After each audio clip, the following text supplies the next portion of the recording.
Have you ever looked back at a decision you made and just thought to yourself, what was I thinking? I mean, really. Well, today we're going to go deep inside our own minds to unmask the invisible saboteur that so often hijacks our choices. So let's just get right into the big question. Why? Why do we make bad decisions? We have goals, we have all this information at our fingertips, but somehow we still end up going off track. It almost feels like something else is at the controls, doesn't it? Well, it turns out there is, and it's a series of hidden glitches in our own thinking. And that brings us to the core idea here: cognitive biases. I love how our source material calls them pre-installed viruses of logic. It's such a perfect description. These are basically mental shortcuts that our brains evolved to make super fast decisions. They aren't really defects. You could say they're features built for speed. The problem is, they often lead to some major errors in judgment.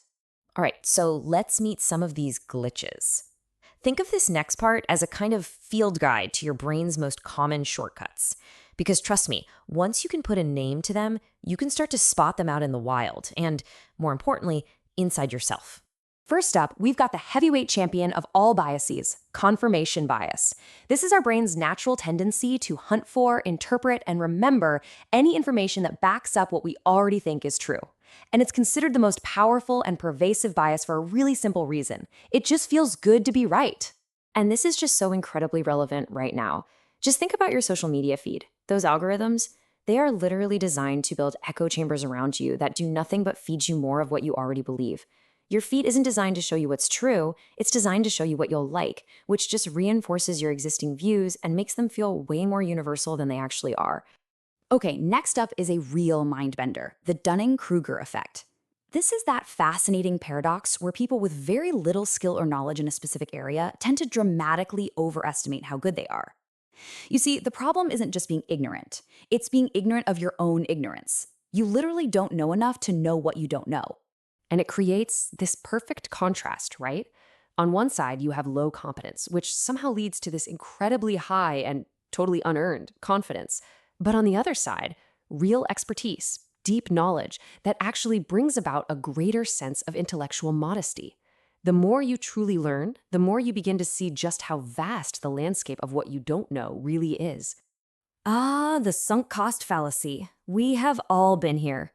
This is that little nagging voice in your head that says, look, I've already put so much time, money, and energy into this. I can't possibly quit now. It's the reason people throw good money after bad in a failing business, or why they stay in a toxic relationship way too long. We get changed to our past investments, even when walking away is obviously the most logical thing to do. And this one is absolutely vital for understanding our relationships. It's called attribution bias. When we mess up, we blame the situation. I had a hard day, the traffic was awful, but when someone else does the exact same thing, we blame their character. They're just a bad person. It's this fundamental double standard that lets us create a story where we're the victim of our circumstances and everyone else is the villain of their own making. Okay, so we've met a few of the main glitches. But here's the thing. These aren't just quirky little brain farts. They have a staggering real-world cost. Let's take a minute to look at how these seemingly simple shortcuts can actually, and I mean actually, wreck our lives. The impact is just profound. It touches nearly every corner of our lives. We're talking about everything from the relationships we hold dear to the money we work so hard for, from the health of our own bodies to the health of our entire society. These biases are not abstract concepts.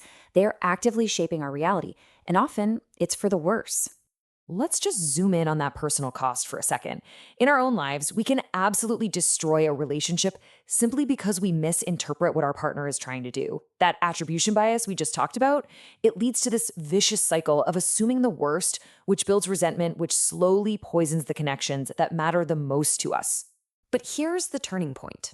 How in the world do we even start to notice these invisible forces working on us?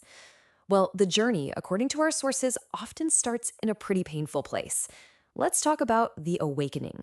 There's this very stark and really powerful idea that true knowledge often begins from suffering.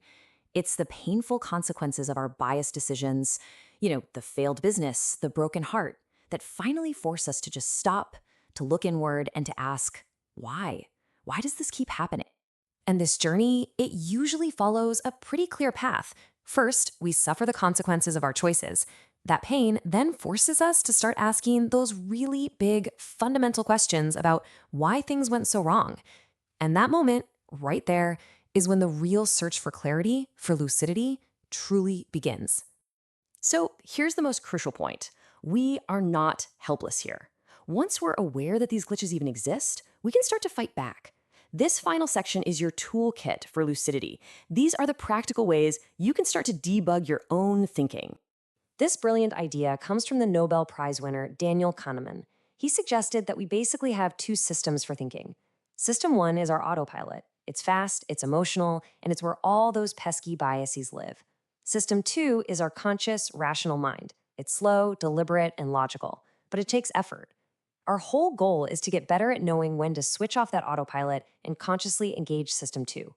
And here it is, your simple 3-step kit to start doing exactly that. Number 1, inform yourself. Keep reading about these biases, just like we're doing right now.